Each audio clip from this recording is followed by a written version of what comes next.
नमस्कार दोस्तों। आज की यह कहानी एक ऐसे शख्स की है जिसे 9/11 हमले के बाद अमेरिकी खुफिया एजेंसी CIA किसी भी हाल में पकड़ना चाहती थी। ऐसा इंसान जो कभी एक सिविल इंजीनियर हुआ करता था और जो CIA से बचने के लिए पाकिस्तान की एक ऐसी खुफिया हाईली सिक्योर्ड हवेली में छिपा हुआ था जहां परिंदा भी पर नहीं मार सकता था।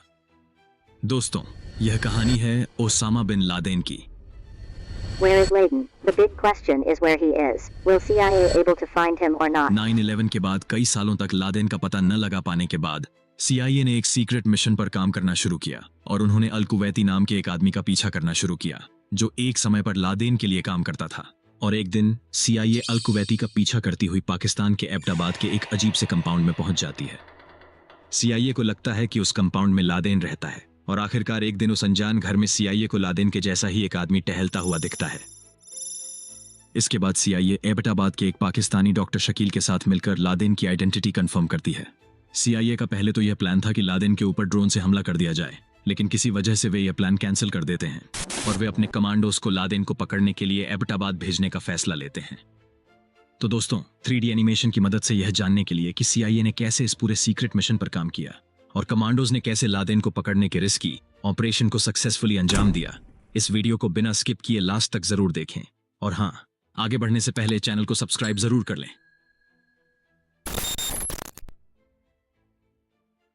9/11 के बाद अमेरिकी खुफिया एजेंसी CIA अपनी पूरी कोशिश में लगी थी कि उन्हें लादेन से जुड़ा कोई इनपुट मिल सके। इस दौरान दर्जनों बार अफगानिस्तान में अमेरिका ने कई बंकरों की छानबीन की और उन्हें तबाह किया, क्योंकि आखिरी बार लादेन को अफगानिस्तान में ही देखा गया था। लेकिन लादेन तो दूर, उस तक पहुंचने का एक छोटा सा सबूत भी उन्हें नहीं मिल सका था। अफगानिस्तान में CIA कई फोन कॉल को ट्रेस करने के बाद भी लादेन का पता लगाने में कामयाब नहीं हो पा रही थी। इसकी एक वजह यह भी थी कि ईयर 1998 में एक फोन कॉल को ट्रेस कर अमेरिका ने लादेन पर हमला कर दिया था।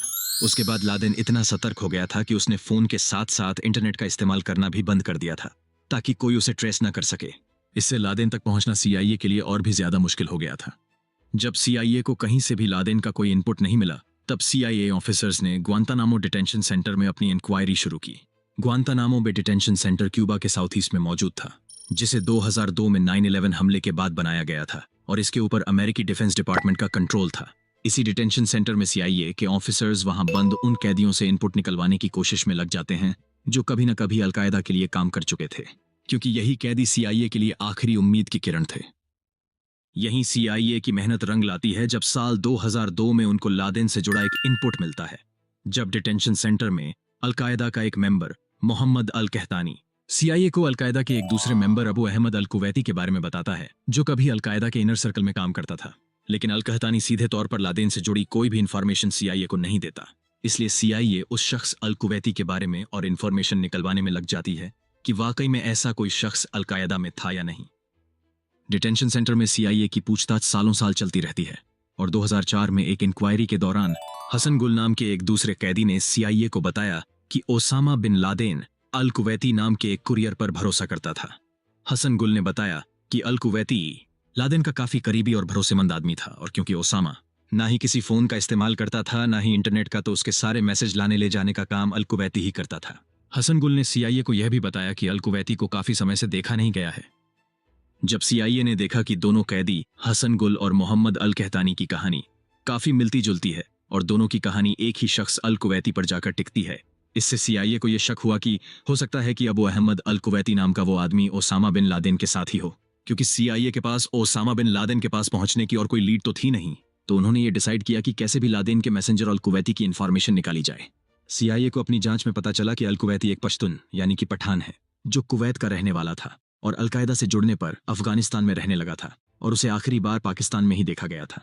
CIA को शक था कि अल कुवैती अपने परिवार से दूर रहता है, इसलिए वह कभी न कभी कुवैत में रह रहे अपने परिवार वालों से बातचीत तो करता ही होगा। इसलिए CIA कुवैत से पाकिस्तान आने वाली उन सभी कॉल्स को रिकॉर्ड करने लगते हैं जिसमें लोग आपस में पठानों की लैंग्वेज पश्तो यानी कि अफगानी में बातचीत करते थे। आखिरकार कई महीनों की मशक्कत के बाद CIA 2008 में एक ऐसे फोन कॉल को ट्रेस करती है जिसमें दो लोग आपस में अफगानी में बात कर रहे थे। उस फोन कॉल पर शक करने का कारण यह था कि उसमें लोग नॉर्मल तरीके से बात करने की बजाय एक कोड वर्ड में बात करते थे, और तो और वो फोन कॉल पाकिस्तान की एक ही लोकेशन पेशावर से किया जाता था। उस फोन कॉल को ट्रेस कर CIA अल कुवैती का पता लगा लेती है। अल कुवैती का पता चलने के बाद CIA के ऑफिसर्स और पाकिस्तान के ही कुछ लोग जो खुफिया तरीके से CIA के लिए काम करते थे अल कुवैती का पीछा करना शुरू कर देते हैं। लेकिन साल 2 साल होने के बाद भी कुवैती से उनको कुछ खास इनपुट नहीं मिलता, क्योंकि अल कुवैती आम आदमी की तरह ही लोगों से मिलता जुलता था। उसके किसी काम को देखकर ऐसा नहीं लग रहा था कि उस पर शक किया जाए। लेकिन सीआईए के पास लादेन तक पहुंचने की कोई लीड तो थी नहीं, तो वे चुपचाप अल कुवैती का पीछा करना जारी रखते हैं। और यहीं से कहानी दिलचस्प तरीके से बदल जाती है। जब एक दिन अल कुवैती का पीछा करते हुए सीआईए ऑफिसर्स पाकिस्तान के एबटाबाद नाम की जगह पर पहुंच जाते हैं। एबटाबाद पहुंचने के बाद अचानक से अल कुवैती की एक्टिविटी काफी बदल जाती है। अल कुवैती वहां कई अलग अलग घरों में आता जाता है। सीआईए को यह समझ नहीं आ रहा था कि आखिर वह इतने अलग अलग घरों में क्यों जाता है, और आखिर उन घरों में ऐसा क्या है। सीआईए को यह भी लगने लगा था कि हो सकता है कि उनमें से किसी में अल कुवैती का कोई खास आदमी रहता हो। खैर, सीआईए ने अल कुवैती का पीछा करना जारी रखा। एक दिन सीआईए ने देखा कि अल कुवैती एबटाबाद की एक गंदी सी सड़क के सबसे आखिर में मौजूद कंपाउंड के गेट के सामने जाता है और उस अनजान से कंपाउंड में घुस जाता है। सीआईए काफी देर तक बाहर अल कुवैती का इंतजार करती है, पर इस बार अल कुवैती उस कंपाउंड से निकलकर बाहर नहीं आता।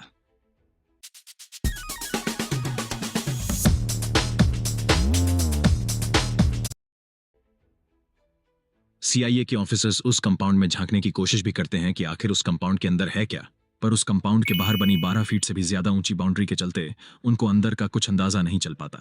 लेकिन उनको यह समझ नहीं आता कि आखिर एबटाबाद जैसी शांत जगह पर उस कंपाउंड में ऐसा क्या है जिसके लिए चारों तरफ इतनी ऊंची बाउंड्री बनाई गई है।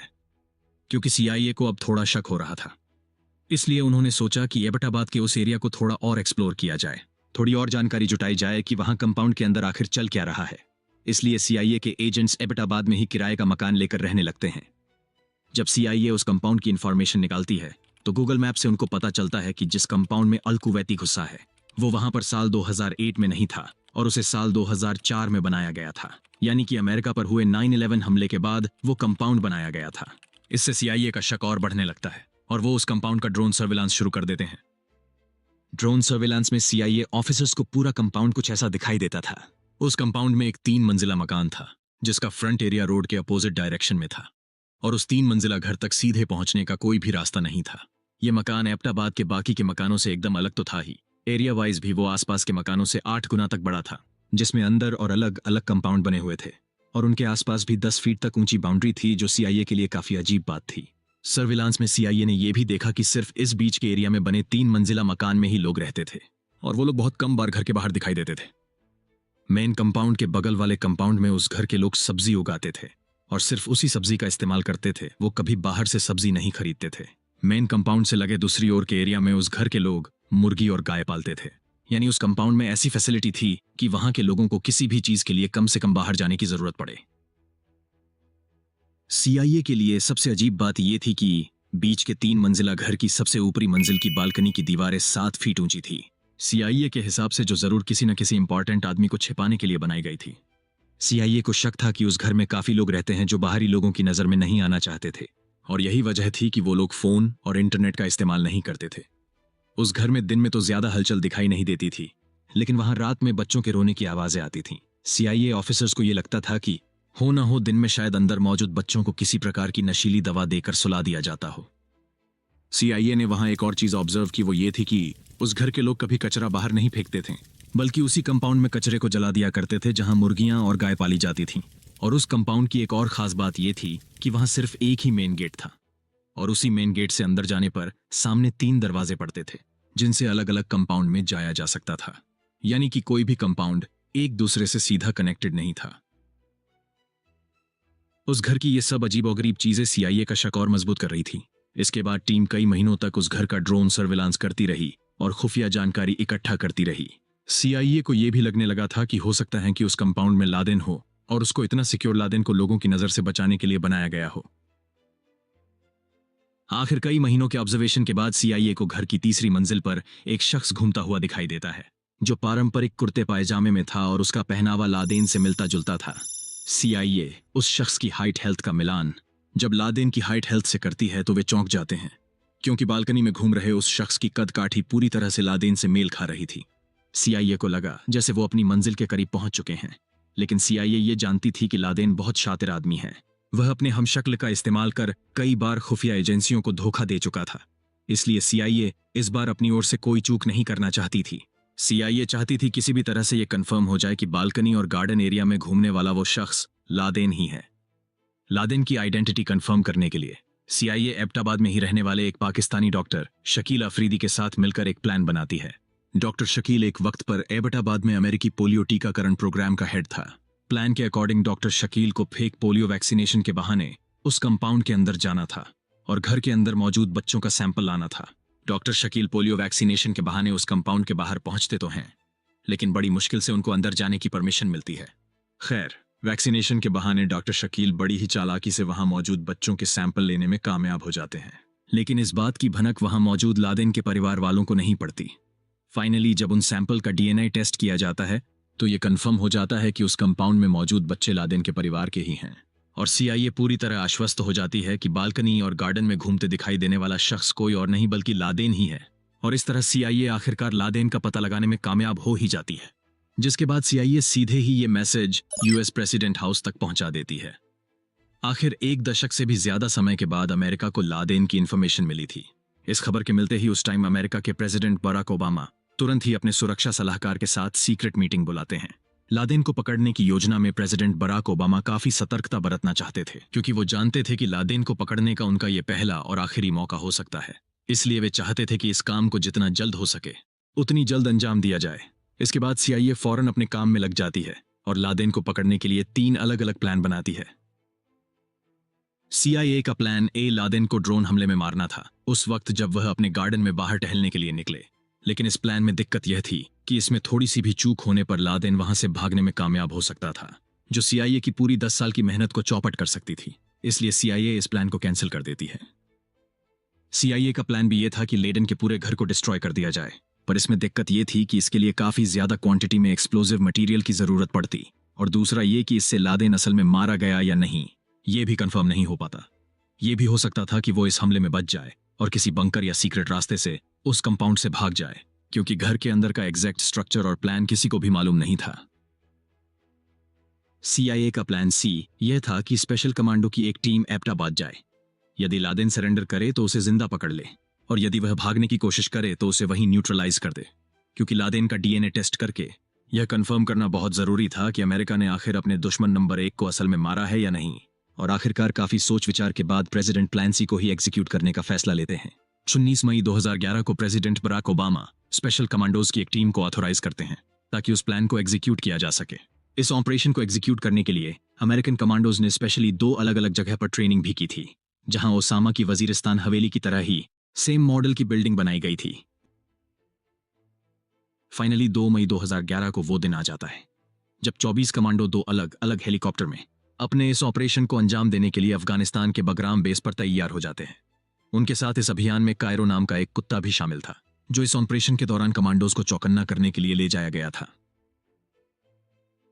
इस अभियान में कमांडोज की टीम जिन हेलीकॉप्टर का इस्तेमाल करने वाली थी वो स्टेल्थ टेक्नोलॉजी वाले हेलीकॉप्टर थे, जिन पर पेंट की ऐसी लेयर चढ़ाई गई थी जिससे ये अपने ऊपर पड़ने वाली रेडिएशन को एब्जॉर्ब कर लेते थे, जिससे ये रडार की पकड़ में नहीं आते थे।